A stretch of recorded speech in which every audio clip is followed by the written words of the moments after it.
எதிர்காலத்துல எந்த தொழிலுக்கு மிக அதிகமான தேவை இருக்கும் அப்படிங்கிற தேடல் எல்லார்கிட்டயுமே இருக்கும். தொழில் துவங்க ஆரம்பிக்கிற, இல்ல தொழில் துவங்கணும்னு நினைக்கிற எல்லாருக்குமே அந்த தேடல் இருந்துகிட்டே தான் இருக்கும். இன்னைக்கு தேதிக்கு ஒரு சஸ்டைனபிலிட்டி, கிளைமேட் சேஞ்ச் மற்றும் ஒரு ரினியூவபிள் சோர்சஸ் அது சம்பந்தப்பட்ட ஒரு தொழில் ஆரம்பிக்கிறதுங்கிறது உண்மையிலேயே எதிர்காலத்துல மிக அதிக தேவையுடையதாக இருக்கும். சில நாட்களுக்கு முன்னாடி துபாயில ஒரு சஸ்டைனபிலிட்டி சம்பந்தமான ஒரு கருத்தரங்கம் நடைபெற்றது. அதுல என்ன சொல்லியிருக்காங்க அப்படின்னா, உலக நாடுகள், வளர்ந்த நாடுகள், வளரும் நாடுகள் எல்லாமே அடுத்த 20 வருஷம் இல்ல 2050ல ஜீரோ எமிஷன் அப்படிங்கிற ஒரு நிலைக்கு போகணும் அப்படின்னா தொழில் நிறுவனங்கள் என்ன மாதிரி வழிமுறைகளை ஃபாலோ பண்ணணும் அப்படின்னு சொல்லிட்டு ஒரு சிஸ்டம் வகுத்து கொடுத்துருக்காங்க. 2030க்குள்ள இந்த இலக்கை அடையணும், 2050ல ஜீரோ எமிஷன்ங்கிற இலக்கை அடையணும் அப்படிங்கிற நிலையை நோக்கி நிறுவனங்கள் நகர்ந்துட்டு வரணும் அப்படின்னு சொல்லிட்டு எல்லா நாடுகளுக்கும் அறிவுரை கொடுத்துருக்காங்க. இன்னைக்கு பாத்தீங்கன்னா உலக நாடுகள் எல்லாமே ஒரு தொழில் நிறுவனம் ஆரம்பிக்கிறாங்க அப்படின்னா அவங்க ஒரு சஸ்டைனபிலிட்டி சர்டிபிகேட் வாங்கணும். சஸ்டைனபிலிட்டி சர்டிபிகேட் வாங்கி இருக்கிற ஒரு தொழில் நிறுவனங்களுக்கு இன்வெஸ்டர்ஸும் அதிகமாக இன்ட்ரெஸ்ட் காட்டுறாங்க.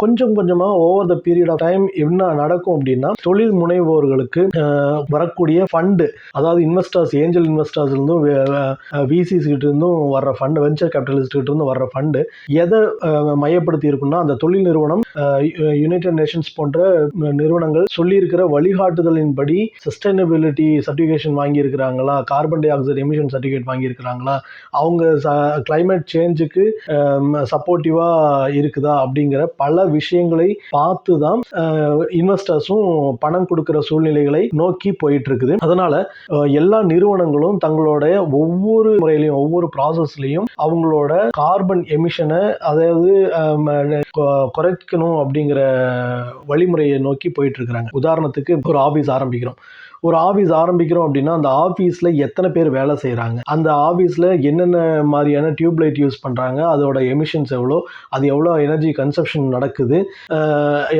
அந்த நிறுவனத்துக்கு போற வாடிக்கையாளர்கள் எப்படி வர்றாங்க, பப்ளிக் டிரான்ஸ்போர்ட்ல வர்றாங்களா, இல்ல சொந்த வாகனத்துல வர்றாங்களா, இல்லாட்டி எலக்ட்ரிக் வெஹிக்கிள் வர்றாங்களா போன்ற அத்தனை விஷயங்களும் உள்ளடக்கி தான் ஒரு நிறுவனம் எத்தனை எனர்ஜி கன்சம் பண்றாங்க அப்படிங்கிற கால்குலேஷனை அவங்களுக்கு ஒரு சர்டிபிகேஷன் கொடுக்குறாங்க.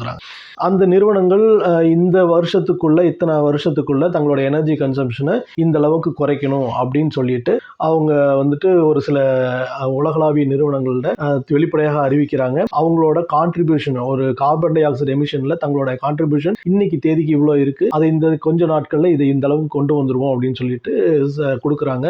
அதை மானிட்டர் பண்றாங்க, உலகளாவிய நிறுவனங்கள் மானிட்டர் பண்றதுக்கு இருக்கு.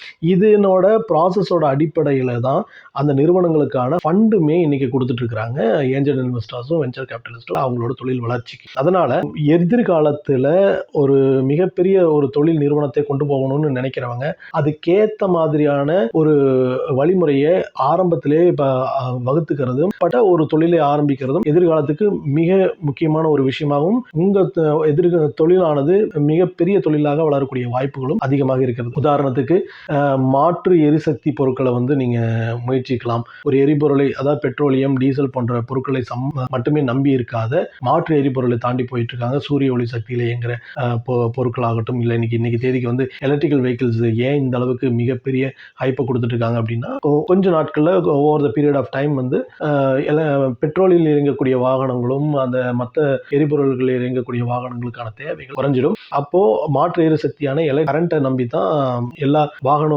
போக்குவரத்துமே இருக்கும். அந்த மாதிரியான சூழலை மையத்தில் கொண்டுதான் இன்னைக்கு அரசாங்கமானது இவி வெஹிக்கிள்ஸ் ப்ரொடக்ஷனுக்கும் சேல்ஸுக்கும் நிறைய சப்போர்ட் பண்ணிட்டு இருக்கிறாங்க. ஒரு நிறுவனம் ஆரம்பிக்கும் போது நீங்க இன்னைக்கு என்ன ஒரு பிசினஸ் நல்லபடியா நடக்கும் அப்படிங்கறத மட்டும் கருத்தில் கொள்ளாம 5 வருடங்கள் கழித்து அந்த நிறுவனமானது எந்த ஒரு பிரச்சனைகளை ஃபேஸ் பண்ண வேண்டியிருக்கும், அதை எப்படியெல்லாம் சால்வ் பண்ணணும், அதுக்கான வழிமுறைகளை இன்னைக்கே தொடங்குறத பத்தி நீங்க சிந்திச்சு ஒரு தொழிலை ஆரம்பிக்கணும். அந்த வகையில பார்க்கும்போது sustainability, climate change, energy consumption போன்ற பல விஷயங்களை உள்ளடக்கிய ஒரு தொழிலை ஆரம்பிக்கிறது உங்களுடைய தொழிலுடைய முன்னேற்றத்துக்கும், உங்களோட வளர்ச்சிக்கும், உங்கள் நிறுவனம் சார்ந்த நபர்களின் பணியாட்களின் வளர்ச்சிக்கும் ரொம்பவே ஹெல்ப்ஃபுல்லா இருக்கும்.